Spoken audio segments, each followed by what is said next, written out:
Implicit bias. Implicit bias. Implicit bias. 2016 was the year that implicit bias went somewhat mainstream. Yeah, so when Hillary Clinton mentioned implicit bias in the debates, our phones started blowing up, all our friends started emailing us about it. But what is implicit bias? Implicit biases are basically thought processes that happen without you even knowing it. Little mental shortcuts that hold judgments you might not agree with. And sometimes those shortcuts are based on race. First, some clarity. Saying someone has an implicit bias is different from calling someone a racist. The word racist is a highly loaded term, right, here in American society. A lot of times, when people are using it, they're thinking of the kind of old-fashioned Ku Klux Klan style racist.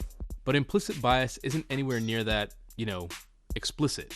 Implicit bias is something that comes out of ordinary mental functioning, out of how the mind normally works.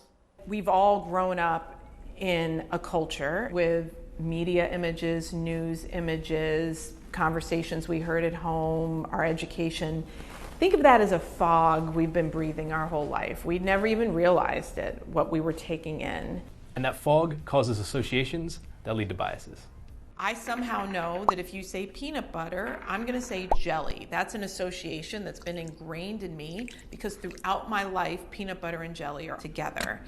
And in many forms of media, there is an over-representation of black men and violent crime being paired together. And because of that, I actually deep down inside have been taught that black men are violent and aggressive and not to be trusted, that they're criminals, that they're thugs. With all those associations, I'm not trying to let us off the hook, but in some ways, none of us stood a chance.